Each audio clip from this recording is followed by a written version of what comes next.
মনুষ্য জীবনকে একটি ডায়েরির খাতা রূপে নির্ধারণ করে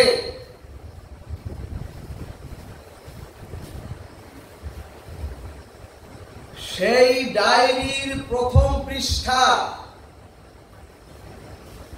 শ্রী ভগবান নিজ হস্তে লিপিবদ্ধ করেছেন। আর সেই ডায়েরির শেষ পৃষ্ঠাও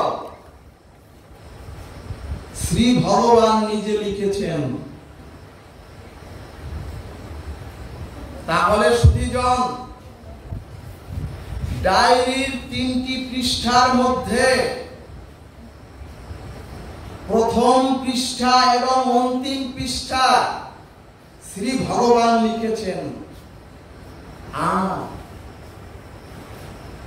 মাঝখানের পৃষ্ঠাটা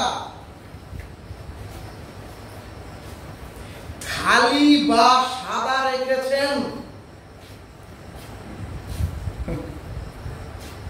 আপনাকে, আপনাদের, আমাকে অথবা মনুষ্য জীবকে লিখবার জন্য। এখন ভক্তগণ, ওই মাঝখানের সাদা পৃষ্ঠায় আপনি কি লিখবেন অথবা আপনারা কি রচনা করবেন সেটা সম্পূর্ণরূপে আপনাদের সত্তা আর স্বাধীনতার উপর নির্ভর করছে।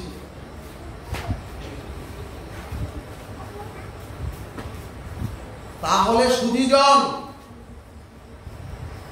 এই মনুষ্য জীবনটা যদি একটি খাতা হয়, তাহলে প্রথম পৃষ্ঠায় জন্মটা লিখেছেন স্বয়ং ভগবান। অর্থাৎ আমি কোথায় এবং কিভাবে জন্ম নেব, সেই জন্মটা কি মনুষ্য কুলে, সেই জন্মটা কি পশু কুলে, সেই জন্মটা কি ওই বৃক্ষ কুলে? অর্থাৎ আমি কোথায়, কিভাবে, কি রূপে এই চরাচরে জন্ম নেব, সেটা আমার জীবন খাতার প্রথম পৃষ্ঠায় শ্রী ভগবান নিজ হস্তে লিখেছেন। তাহলে তার পরের পৃষ্ঠা মানে শেষ পৃষ্ঠা, শেষ পৃষ্ঠাটা মানে আমার মৃত্যুটা, আমার মৃত্যুটা ভগবান লিখেছেন। অর্থাৎ কবে, কোথায় এবং কিভাবে সেই মৃত্যুটা হবে, এটা জগতের কোন জীবের জানা নাই। অর্থাৎ জন্ম আর মৃত্যু হচ্ছে শ্রী ভগবানের হাতে। তাহলে ভক্তগণ, জীবন খাতার প্রথম পৃষ্ঠা হলো, জীবন খাতার পৃষ্ঠা হলো 3টি। প্রথমটি হলো জন্ম, শেষেরটি হলো, অন্তিম পৃষ্ঠাটি হলো মৃত্যু, এবং এ দুটোই হলো শ্রী ভগবানের হাতে। কিন্তু মাঝখানের পৃষ্ঠায়, মাঝখানের যে সময়, এই যে আমাদের জীবন, সেই মনুষ্য জন্মটাকে কি আমি উদ্ধার করব, নাকি আমি এই মনুষ্য জীবনটাকে স্খলিত পতিত করব?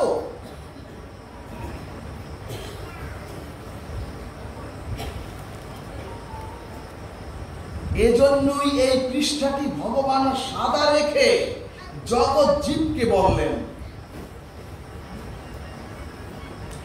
অর্জুন রূপী জগৎজীব, তোমরা তোমাদের কর্মের দ্বারা ওই সাদা পৃষ্ঠাটি লিপিবদ্ধ করো। এই জন্যই শ্রীমদ্ ভগবদ গীতায় শ্রী ভগবান বললেন, কর্ম করার জন্য তোমরা স্বাধীন